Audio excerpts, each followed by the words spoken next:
সুতরাং কালকে অ্যাডভোকেট সাহেব সাইফুল ইসলাম আলিফ ভাইকে যারা মেরে ফেলেছেন, সে যেই হোক, ওই মানুষগুলো চির জাহান্নামী। আল্লাহ ঘোষণা দিয়েছেন ফাজাসাহু জাহান্নাম, এর প্রথম পুরস্কার আল্লাহ দেবে জাহান্নাম। জাসা মানে পুরস্কার, প্রতিদান। আল্লাহ প্রতিদান হিসাবে আপনাকে জাহান্নামে দেবে। মানুষ হত্যার সাথে যেই জড়িত, মানুষ হত্যা করা কি গুনাহ? আরো জোরে বলেন, ওমাইয়াকতুল মুমিনাম মুতাআম্মিদান ফাজাযাউহু জাহান্নাম। সূরা নিসার 93 নম্বর আয়াতে আল্লাহ জানিয়েছেন, কোন মানুষ যদি ইচ্ছা করে কোন মুমিনকে হত্যা করে, আপনি একেবারে নিরপেক্ষ দৃষ্টি দিয়ে বলেন তো 2024-এর 5 আগস্টের আগ পর্যন্ত এদেশে যত মানুষ হত্যা হয়েছে, ইচ্ছা করে না অনিচ্ছা করে? অনিচ্ছায় দুই একটা মরতে পারে, ইচ্ছা করে সবগুলো। কেউ হয়তো ক্ষমতায় টিকে থাকার জন্য, আর কেউ হয়তো ক্ষমতায় কাউকে টিকিয়ে রাখার জন্য। বৈধ অবৈধ দেখেননি, আদালত কর্তৃক কোনো সার্টিফিকেটও আপনার হাতে নেই যে তাকে মেরে ফেলো, অথচ আপনি মেরে ফেললেন। এই যে মুতাআম্মিদান, ইচ্ছা করে যারা মানুষ হত্যার সাথে জড়িত, সে যেই হোক। অন্যান্য ধর্মে যারা আছে তারা তো ফি নারি জাহান্নামা খালিদিনা ফিহা, ইহুদি খ্রিস্টান বৌদ্ধ মুশরিক যারা আছে, ওরা মারা গেলে ওদের কোনো বিচার নেই, হিসাবও নেই। এই ভালো করে বুঝবেন, ওদের কোনো বিচার নেই, হিসাব নেই। এই যে যতগুলো জাতির নাম বলছি, ওরা মরিয়ে গেলে জাহান্নাম, কোনো হিসাব হবে না ওদের। এটা কি মানেন? তো মুসলমান ছাড়া অন্য কোন জাতির কোনো হিসাব হবে? কারণ তাদের যে হিসাব নেবে যেটা দিয়ে, ওইটাই নেই। নাম কি? ইমান। ইমান বলেন বলেন। ইমানই নেই, ওর হিসাব বিচার কি দিয়ে করবে? বিচার তো করা হয় ওই লোকটার যার ইমান আছে, কিন্তু ইমানে ভেজাল আছে।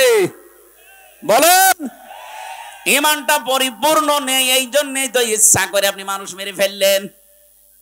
সুতরাং কালকে অ্যাডভোকেট সাহেব সাইফুল ইসলাম আলিফ ভাইকে যারা মেরে ফেলেছেন, সে যেই হোক, ওই মানুষগুলো চির জাহান্নামী। আল্লাহ ঘোষণা দিয়েছেন ফাজাসাহু জাহান্নাম, এর প্রথম পুরস্কার আল্লাহ দেবে জাহান্নাম। জাসা মানে পুরস্কার, প্রতিদান। আল্লাহ প্রতিদান হিসাবে আপনাকে জাহান্নামে দেবে মানুষ হত্যার সাথে যেই জড়িত। 2 নম্বরে খালিদান ফিহা, চিরকাল আপনাকে থাকা লাগবে। আমি আবার ক্লিয়ার করার জন্য বলছি, মুসলিম বাদ দিয়ে দুনিয়ায় যত জাতি আছে, ওরা মারা গেলে বিনা হিসাবে বিনা বিচারে জাহান্নাম। ফতোয়া যদি বের করতে পারেন এর ভেতর থেকে বলেন যে ওদের হিসাব হবে, বিচার হবে। বিচার আর হিসাব আল্লাহ যেটা দিয়ে করবেন ওইটাই তো নেই, ইমান নেই। কি নেই বলেন? তার মানে মুসলিম বাদ দিয়ে পৃথিবীর 4,500 জাতির মানুষ আছে। প্রত্যেকটা জাতির মানুষ মারা গেলে ওদের কোনো হিসাবের ব্যবস্থা নেই, বিচার নেই। বিনা হিসাবে বিনা বিচারে জাহান্নাম। বিচার করবে তো তখন যখন তার ভেতরে ইমানের কোনো গন্ধ পাওয়া যায়। কিন্তু ইমানটা থাকার পরও যারা ইচ্ছা করে আল্লাহর নিষিদ্ধ কাজকে বৈধ মনে করে পালন করছে, এই মানুষটার সমস্যা। আল্লাহ পাক বলেন খালিদান ফিহা, চিরকাল তাকে জাহান্নামে থাকা লাগবে। এতটুকুই না, অগদিবাল্লাহু আলাইহি ওয়া লা'নাহু ওয়া আ'আদ্দা লাহু আযাবান আযীমা। কয়েকটা শাস্তি আল্লাহ তার জন্য নির্ধারিত করলেন। 1 নম্বরে প্রতিদান পুরস্কার জাহান্নাম, 2 নম্বরে চিরকাল থাকবে, 3 নম্বরে আল্লাহ রেগে থাকবে, 4 নম্বরে আল্লাহ লানত বর্ষণ করবে, 5 নম্বরে যন্ত্রণাদায়ক আযাবের ভেতরে রাখবে। বলেন নাউজুবিল্লাহ। এখন প্রশ্ন হচ্ছে, এরা কয় বছর পরে বের হয়ে আসবে নাকি? বলেন। সূরা জুমারের 20 নম্বর আয়াত, আফামান হাক্কা আলাইহি কালিমাতুল আযাব আফা আনতা তুনকিযু মান ফিন্নার। শব্দের দিকে খেয়াল করে একটু পড়েন। আফা আনতা, আফামান হাক্কা আলাইহি কালিমাতুল আযাব, যার উপরে আপনার প্রতিপালকের আযাব নির্ধারিত হয়ে গেছে, ফায়সাল্লা হয়ে গেছে যে জাহান্নামে যাবে। আফা আংতা, নবী আপনি কি পারবেন তুনকিযু মান ফিন্নার, ওই লোকটাকে আগুন থেকে বের করে নিয়ে আসতে? কে বলছেন? কাকে বলছেন? আমি মনে হয় বোঝাতে পারিনি। এই যে এই কথাটা আল্লাহ বলছেন নিজে, কাকে বলছেন? নবীজিকে। আফা আংতা, সরাসরি হে নবী আপনি পারবেন তুনকিযু মান ফিন্নার, ওই লোকটাকে জাহান্নাম থেকে বের করে নিয়ে আসতে আপনি পারবেন? তার মানে আপনিও পারবেন না। এটা প্রশ্নবোধক চিহ্ন, ইন্টারগেটিভ সেন্টেন্স এটা। নবীজিকে যদি আল্লাহ কথা বলতে পারে, কিসের হামজার? হামজার বাবা বলেন তো।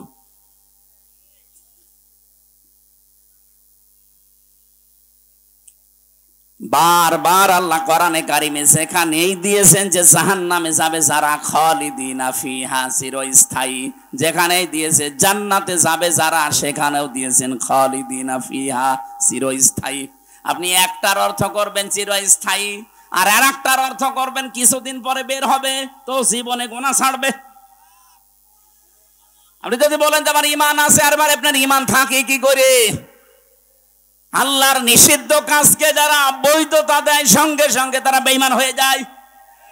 এই কথা বলছেন যে 10টা কারণে মানুষের ঈমান নষ্ট হয়ে যায়, ভেঙে যায়।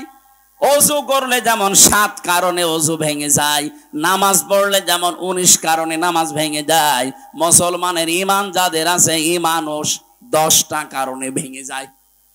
অথচ ঈমান যে ভেঙে যায়, নষ্ট হয়ে যায়, অনেকে জানেই না। এর 9 নাম্বারের পয়েন্টে আমি পেয়েছি, যারা আল্লাহর নিষিদ্ধ কাজকে বৈধ মনে করে তাদের ঈমান ওই আবু জাহেলের মতো। আমি আশা করি বোঝাতে পেরেছি। আবু জাহেলের মতো যদি আপনিও জাহান্নামে যান, ও কি 5 বছর পরে বের হয়ে আসবে?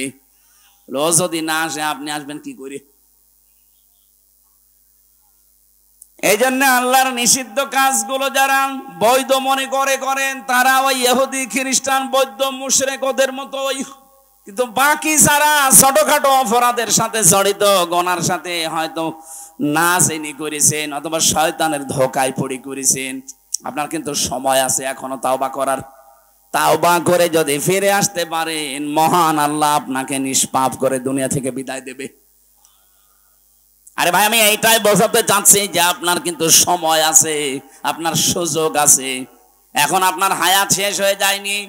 আপনি অপরাধ করেছেন, সে যে অপরাধী হোক, জেনা হোক, মানুষ হত্যা হোক, ব্যভিচার হোক, চুরি হোক, ডাকাতি হোক, যার কাছে যে অপরাধ হয়ে গেছে, এখনো তো আজরাইল আমার কাছে আসেনি, এখনো পশ্চিম দিকে সূর্য ওঠেনি যে মাপ আর পাওয়া যাবে না। যাবে, মাপ পাওয়া যাবে, কিন্তু তাওবা করে জীবনের মতো এই কাজ থেকে ফিরে আসা লাগবে। তাওবা করার যে শর্তগুলো আছে, 1 নম্বরে অনুশোচনা করা। 1 নাম্বার কি বলেন?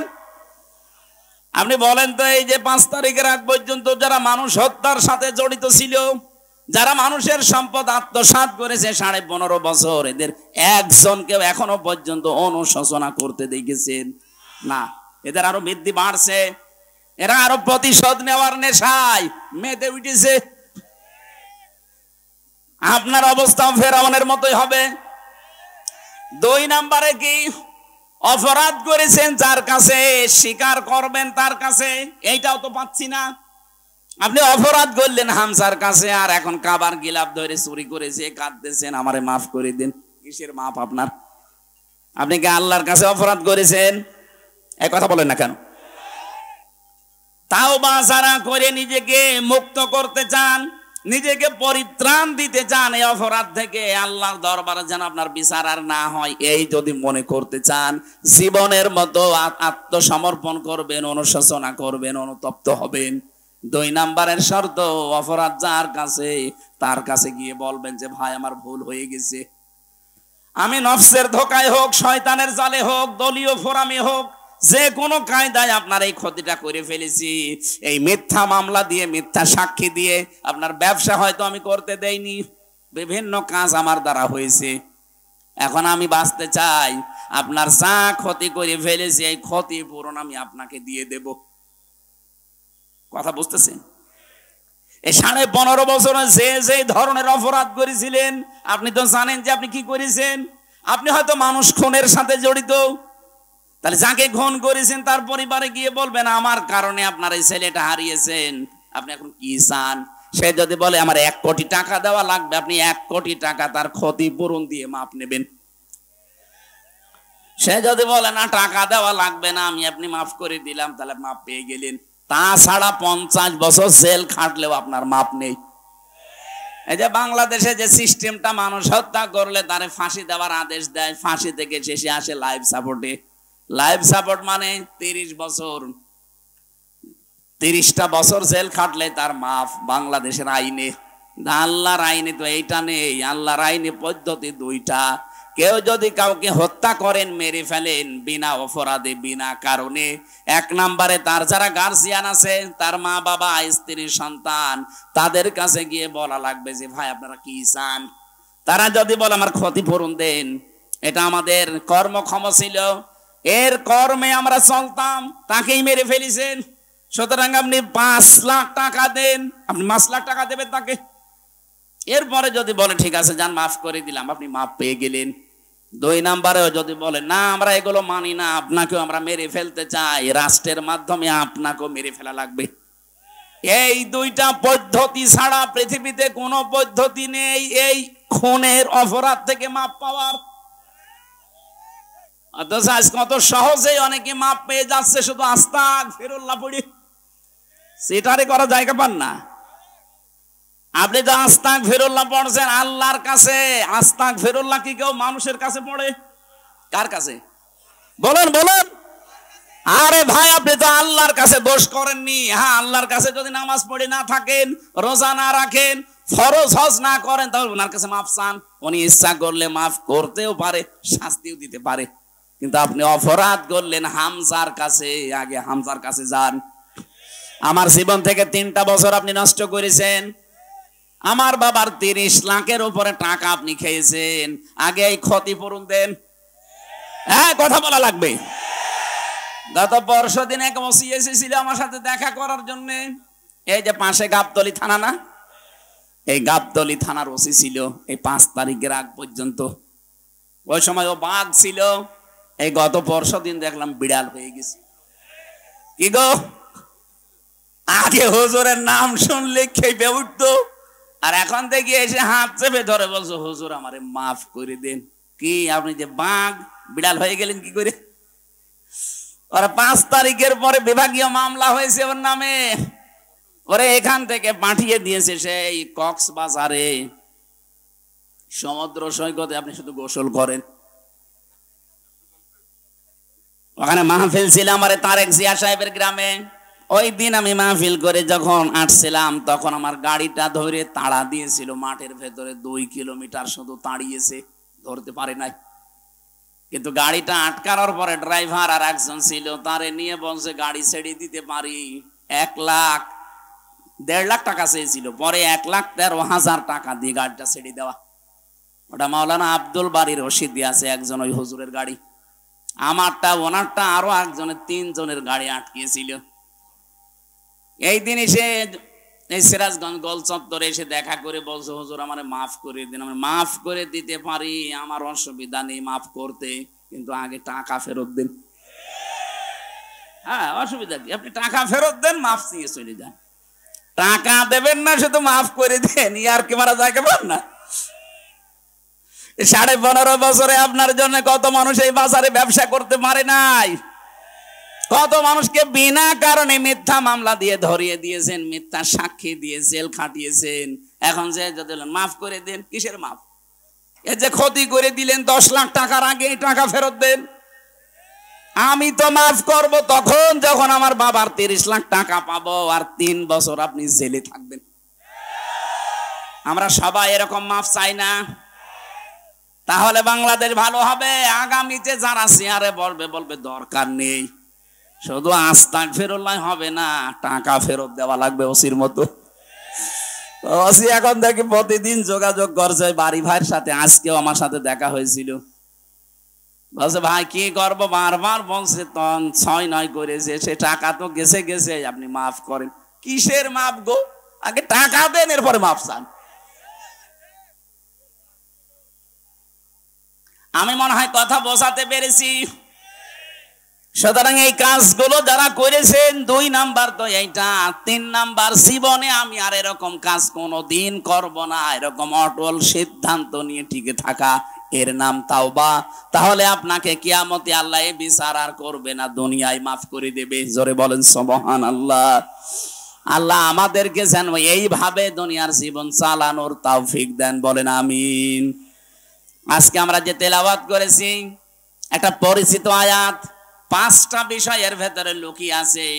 আমরা তাফসীর আকারে ওই 5টা বিষয় সামনে খোলাসা করব, তাহলে বুঝবেন যে আয়াতের উপরে আপনি আছেন কিনা। সূরা বাকারা 208 নাম্বার আয়াত। আজকের বাংলা অর্থ হচ্ছে প্রবেশ করো। কি করো?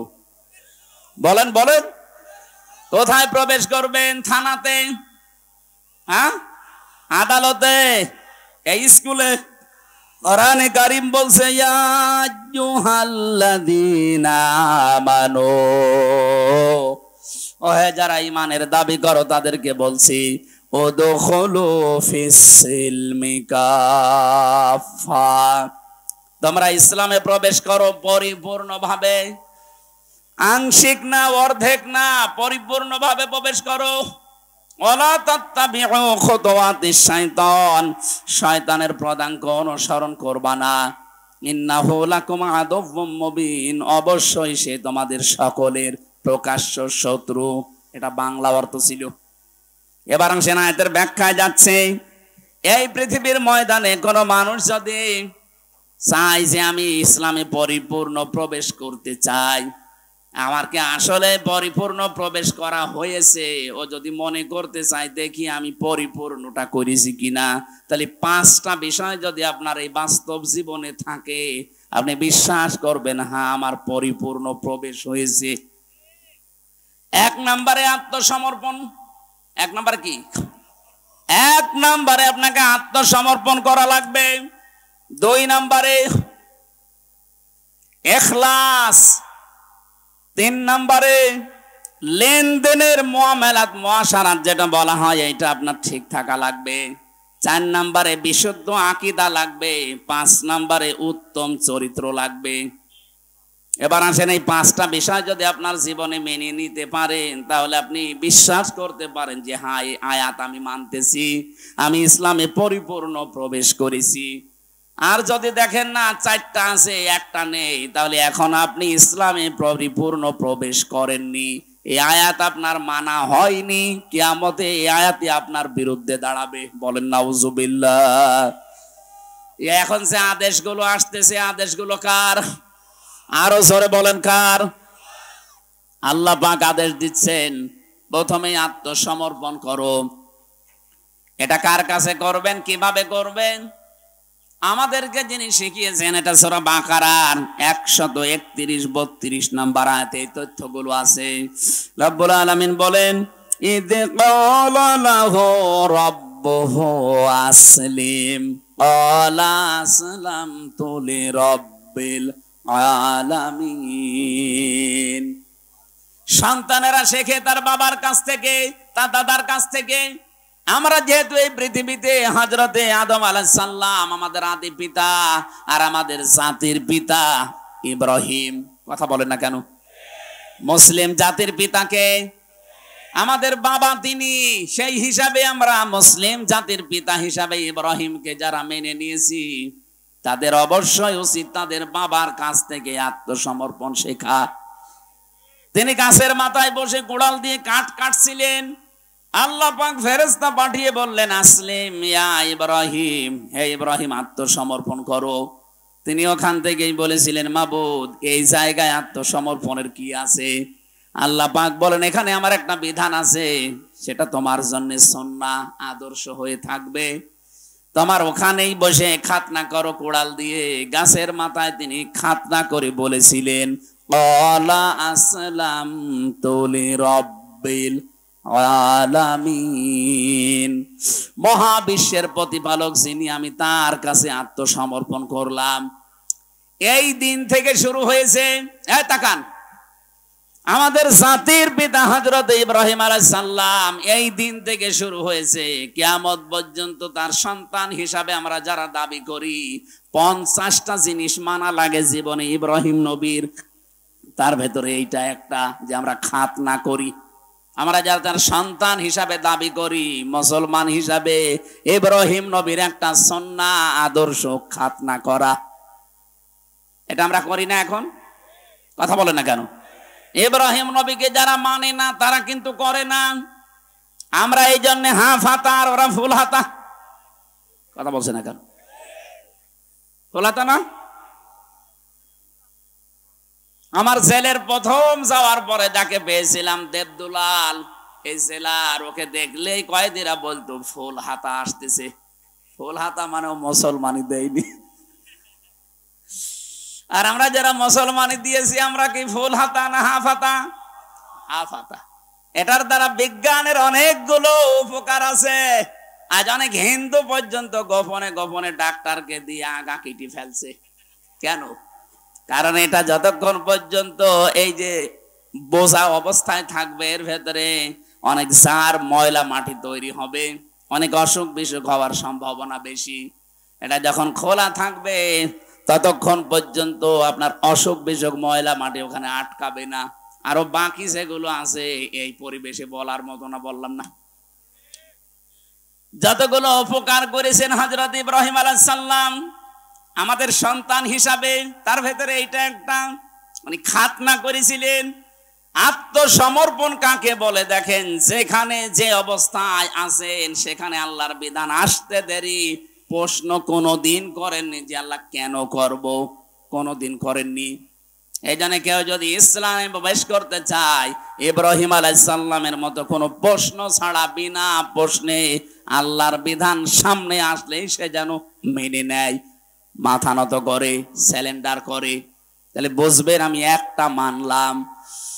দ্বিতীয় নম্বরের আয়াতে আল্লাহ বলেন অবশ্য বিহা ইব্রাহিম বানিহি ওয়া ইয়াকুব ইয়া বানিয়া ইন্নাল্লাহা আসতাফা লাকুমুদ্দিন ফালা তামুতুন্না ইল্লা ওয়া আনতুম মুসলিমুন। বলেন আল্লাহু আকবার। আল্লাহ পাক বলেন আমার নবী ইব্রাহিম এবং ইয়াকুব এই দুইজন তার সন্তানদেরকে মৃত্যুর আগে এই ওসিয়ত করেছিল।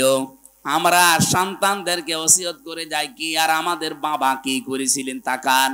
আজকে থেকে, এখন থেকে সিদ্ধান্ত নেন, জীবনের শেষ মুহূর্ত যখন এসে যাবে, যদি সময় পাই, আমাদের যিনি জাতির পিতা ইব্রাহিম এবং ইয়াকুব আলাইহিস সালাম এরা যেভাবে সন্তানদেরকে ওসিয়ত করেছিলেন, আমাদের সন্তান প্রজন্মকে এই ওসিয়ত আমরা করে যাব। তিনি বলেছিলেন ইয়া বনাইয়া, হে আমার কলিজার টুকরার সন্তান, ইন্নাল্লাহা আসতাফা লাকুমুদ্দিন, অবশ্যই আল্লাহ তোমাদের জন্য মনোনীত করেছেন দিন হিসাবে। কি?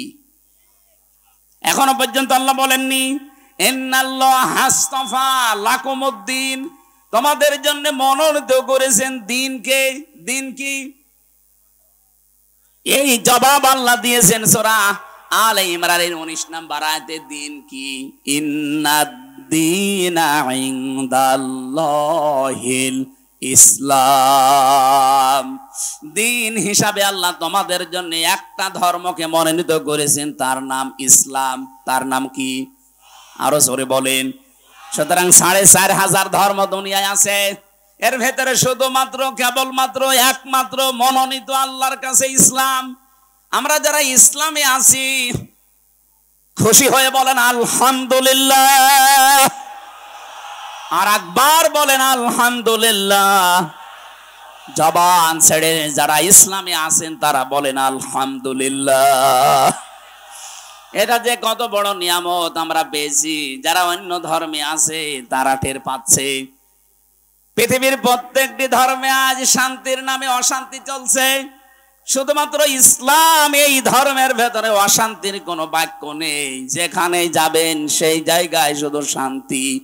এমনকি কোন মেয়ে লোক যদি তার স্বামীর জন্য নিজের ঘরটাকে শান্তিপূর্ণ করে রাখতে পারে, কোলাহল মুক্ত, নয়েজ মুক্ত, গোলমাল মুক্ত, আওয়াজ মুক্ত রাখতে পারে, বিশ্বনবী জানিয়েছেন কিয়ামতের দিন হযরতে খাদিজার মতো ওই মহিলার জন্য আল্লাহ একটা ঘর নয়েজ মুক্ত বানিয়ে রাখবেন।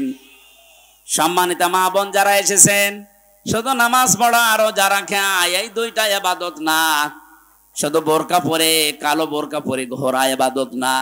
আপনার স্বামী যখন বাইরে থেকে আসবে, কর্মজীবন শেষ করে আসবে, দিনের কাজ মানবতার কাজ করে যখনই বাড়ি আসবে, বাড়ি আসার পরে যে ঘরে থাকে এই ঘরটা যেন একটা কোলাহল মুক্ত হয়, আওয়াজ মুক্ত, নয়েজ মুক্ত, গোলমাল মুক্ত, একেবারে নিঃশব্দ নিস্তব্ধ একটা ঘর, শান্ত নির্মল একটা ঘর তাকে উপহার দেবেন। এটা করতে আপনাকে কাজ করা লাগবে। এই কাজটা যদি আপনি সত্যি ঘরকে নির্মল শান্ত পরিবেশের স্বামীর জন্য বানিয়ে রাখতে পারেন, আল্লাহ আপনার জন্য খাদিজার মতো জান্নাতে একটা নয়েজ মুক্ত ঘর বানিয়ে রাখবে। বলেন সুবহানাল্লাহ। যত মেয়ে লোক এসেছে যাদের স্বামী আছে, স্বামীদের জন্য আল্লাহ পাক খাদিজাতুল কুবরার মতো ঘরটাকে যেন বানিয়ে রাখার তৌফিক দেন। যে কথাটা বোঝাচ্ছিলাম, দিন হিসাবে আল্লাহ একটা যেহেতু মনোযোগ করেছেন, অন্যান্য দিনে ধর্মে যারা আছেন আমরা দাওয়াত দেই, আহ্বান জানাই। পৃথিবী আজ প্রমাণ করে ফেলেছে এই দিনে আজ শান্তির একমাত্র ধর্ম ইসলাম। আমি আপনাকে ইসলাম এখনই কবুল করতে বলছি না। ইসলাম কবুল করার জন্য যেটা পড়তে হয় আমাদের আল্লাহর বাণী আল কোরআন, এটা আপনি বাংলায় কিনে পড়েন, পড়াটা একবার পড়ে দেখেন, আপনাকেও ইসলামে দীক্ষিত হতে বাধ্য করবে। কথা বুঝতেছেন? যিনি ধরা পড়েছে যে চিন্ময় কৃষ্ণ দাস, এ লোকটার কয়েকদিন আগের যে বক্তব্যগুলো দেখেছেন, উনি বারবার হিন্দুদেরকে আহ্বান জানিয়েছিল যে আপনারা সন্তান বেশি নেন, বেশি বেশি সন্তান নিতে থাকেন। আমরা অনেকেই সংখ্যালঘু হয়ে আছি, এদেশে বেশি বেশি সন্তান নিয়ে আমরা সংখ্যা গরিষ্ঠ হয়ে যাব। এদেশে ৯৬% মুসলমান আর বাকি ৪% অন্য জাতি। সেখানে বৌদ্ধ আছে, ইহুদি আছে, খ্রিস্টান আছে, ওগুলো বাদ দিলে হিন্দু খুব বেশি হলো ২.৫% হবে। এই ২.৫% যদি ওরা জন্ম নিয়ন্ত্রণ বাদ দিয়েও যদি সন্তান নিতে থাকে, ৯৬% হতে কত সময় লাগবে বলেন তো? কব্বরে চলে যাবে না? ওদের যে সমস্ত উদ্দেশ্যগুলো আছে সূক্ষ্ম। তার মানে মানুষ ওরা মনে করে আমরা যদি সংখ্যা গরিষ্ঠ হতে পারি, সংখ্যা লঘু আমরা যেভাবে আছি এইভাবে ওদের উপরে আঙ্গুল চালাতে পারবো না। আমরা ইসলাম যারা মানি কারো উপরে আঙ্গুল চালায় না। লা ইকরাহা ফিদ্দিন, আমাদের ধর্মে কোনো বাড়াবাড়ি নেই। যদি বাড়াবাড়ি থাকতো এই ভারতবর্ষে একটাও হিন্দু খুঁজে পাওয়া যেত না। ১-২ দিন আমরা শাসন করি না, বছরের পর বছর এই পুরা ভারতবর্ষ আমরা মুসলমানেরা শাসন করেছিলাম। যদি আমাদের ধর্মে সত্যিই বাড়াবাড়ি থাকতো, কাড়াকাড়ি থাকতো, একটা হিন্দু বেশি থাকতো না। বিশেষ করে স্বাধীনতার পর থেকে ২৪ সালের আগস্টের ৫ তারিখের পরে যে অবস্থা হয়েছিল, এই দেশের মুসলমানেরাই দায়িত্ব নিয়ে মন্দির পাহারা দিয়েছে। যদি আমাদের ধর্মে মন্দির ভাঙা থাকতো তাহলে একটা মন্দিরও এরপরে খুঁজে পেতেন না। আমরা আরো পাহারা দিয়েছি, এমনকি দেবতাকে গালি দেওয়া পর্যন্ত আমাদের ধর্মে নিষেধ। ওয়ালা তাসাব্বুল্লাযিনা ইয়াদউনা মিন দুনিল্লাহ, যারা আল্লাহ বাদে অন্য কাউকে ডাকে ওদের দেবতাকে গালি দিবা না। কে বলছেন? বলেন। পৃথিবীর সবচাইতে বড় পরধর্ম সহিষ্ণু জাতি এই মুসলমান। এই জন্য ভারতবর্ষে এখনো হিন্দু আছে, ওরা জোর করে জয় শ্রীরাম বলায়, অথচ আজ পর্যন্ত জোর করে কালেমা পড় নাই, মেরে ফেলবো, কোন ইতিহাস এই পৃথিবীতে আমার জানা নেই। আপনার জানা থাকলে বলেন তো। আপনি বিশৃঙ্খলা তৈরি করার জন্য, সূক্ষ্ম ষড়যন্ত্র করার জন্য যাদের প্রলোভনে কাজগুলো করছেন আপনারা থামবেন। এই বাংলাদেশে এখন যে অবস্থায় আছি, সত্যি কথা বলছি, এটা কিন্তু ইন্ডিয়া না, এটা বাংলাদেশ। এখানে কোন ষড়যন্ত্র আর এ দেশের ৯৬% মুসলমান সফল হতে দেবে না। সে গোপনে করেন আর প্রকাশ্যে করেন, যতক্ষণ পর্যন্ত আমাদের মুসলমানেরা মুনাফিকি না করবে।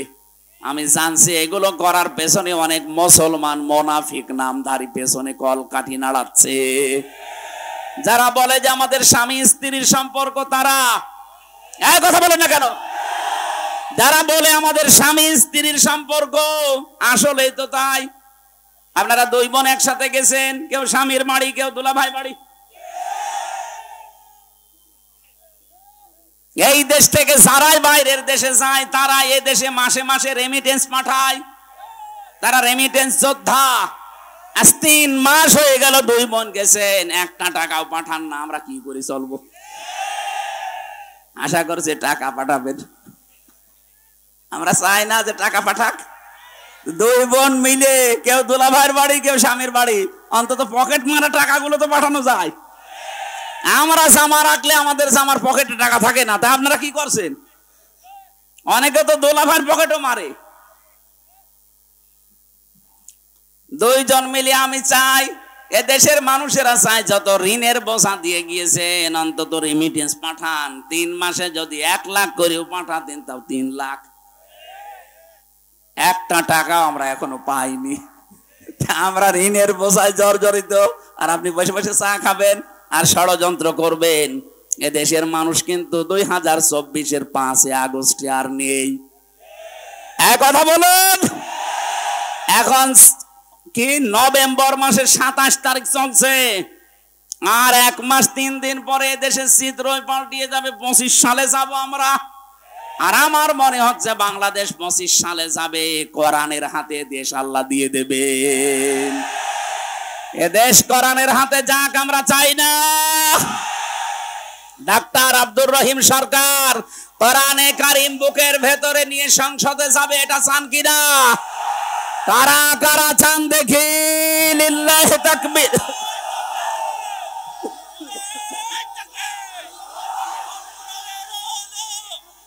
আলহামদুলিল্লাহ ভাই,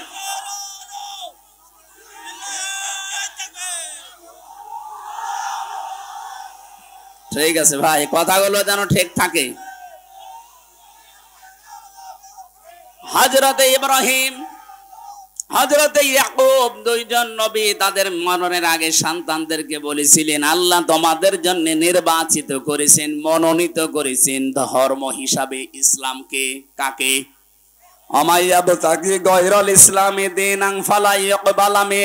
দুনিয়াতে ইসলাম বাদ দিয়ে অন্য কোন ধর্ম যদি কেউ তালাশ করে, জীবনেও তার কোনো ইবাদত বন্দেগী কবুল হচ্ছে না, হবে না।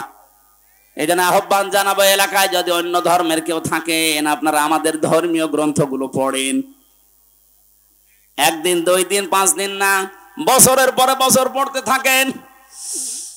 টনি বেলাওয়ারের ছোট শালিকা লরেন বো ৩ বছর কোরআনে কারিম স্টাডি করার পরে শেষ পর্যন্ত এত বড় শিক্ষিতা মেয়েলাও মুসলমান হয়ে গেছে। আমরা চাপ দেইনি, নিজে পড়ে নিজের বিবেকের তাড়নায় মুসলমান হয়ে গেছে। আমরা চাই এই বাংলাদেশে অন্যান্য ধর্মের যারা আছেন, মুসলমান সহ, আল্লাহর কোরআন পড়েন, বোঝেন, আপনিও বাধ্য হবেন আল্লাহর ইসলাম এই শান্তির ধর্মে আসতে। আল্লাহ পরের কথা জানিয়েছেন, এই দুইজন নবী তাদের সন্তানদেরকে জানিয়েছিল, ফালা তামুতুন্না ইল্লা ওয়া আনতুম মুসলিমুন। তোমরা মুসলমান না হয়ে মরবা না। এইজন্য এই দেশে যদি মুসলমান হয়ে টিকে থেকে মরতে চায়, আল্লাহর বিধান দেখা লাগবে। কথা বলেন না কেন? তাছাড়া আপনি মুসলমান হয়ে টিকে থাকতে পারবেন না। আজ আল্লাহর বিরুদ্ধে, রাসূলের বিরুদ্ধে, ইসলামের বিরুদ্ধে, মানবতার বিরুদ্ধে দেশে কাজ হবে। আর যদি মনে করেন যে যা করছে করুক, লা ইলাহা ইল্লাল্লাহ, আল্লাহর কসম আপনি মরণের আগে বেঈমান হয়ে যাবেন। কারণ ওই পরিবেশ যখন কায়েম হবে, তখন টিকে থাকতে পারবেন না। 2 তলা নৌকা চলছে, উপর তলায় আমরা আছি, এই স্টেজে যারা এই ভালো ভালো মানুষ উপরে বসে আছি, আর নিচতলায় এমন কিছু মানুষ আছে যাদের পানি দরকার। ও যদি বারবার উপর তলায় আসতে চায়, ডাক্তার সাহেব যদি বলে বারবার ঝামেলা করেন, নিচেই তো পানি আছে, বিরক্ত করেন কেন? যখন তখন আসেন খালি পানি নিতে।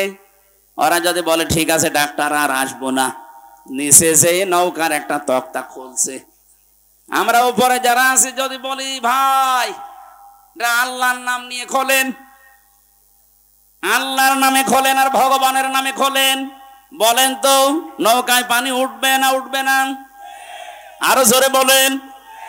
এখন উপরে যারা আছি আমরা যদি বলে যা হয় হোক, নিচের লোক যদি ডোবে আমরা বেঁচে থাকবো? এ বাংলাদেশে ইসলাম না থাকলে আমরাও তো বেঁচে থাকতে পারছি না মুসলমান হয়ে। বেঈমান হওয়ার রাস্তাগুলো সব খোলা হচ্ছে সমকামিতা দিয়ে, আল্লাহর বিধানের বাইরে আইন পাশ করে। এক কথা বলছেন। এই জন্য আমাদের উচিত নিচে যারা চাই করছেন আমাদের উপর থেকে দরকার হয় বাধা দেওয়া, ওয়াজের মাধ্যমে হোক হাতের মাধ্যমে হোক। যদি বাধা শুনতে না চান দরকার হয় আপনাকে মারধর করব, এরপরও যদি না শুনতে চান দরকার হয় বেঁধে রাখবো, এরপরও যদি নড়াচড়া করেন মেরে ফেলবো, তারপরও আমি নৌকার তলা খুলতে দেব না। পানি উঠলে আপনি শুধু মরবেন না, আমারও মারবেন। এদেশে সমকামিতা চালু হলে জর্ডানের মতো দেশটা ডেড সি হয়ে যাবে, মৃত সাগর। কারণ এটা আল্লাহর নিষিদ্ধ কাজ। পুরো আল্লাহর সিস্টেমই পাল্টিয়ে ফেলেছে। পুরুষে পুরুষে বিয়ে। গত পরশুদিন কুষ্টিয়ায় 2 মহিলা এরা আন্দোলন করেছে এক জায়গায়। ওরা বলছে আমরা মহিলা মহিলায় বিয়ে যদি না দেন আমরা 2 জনই মারা যাব। কোথায় পৌঁছিয়েছে চিন্তা করেছেন?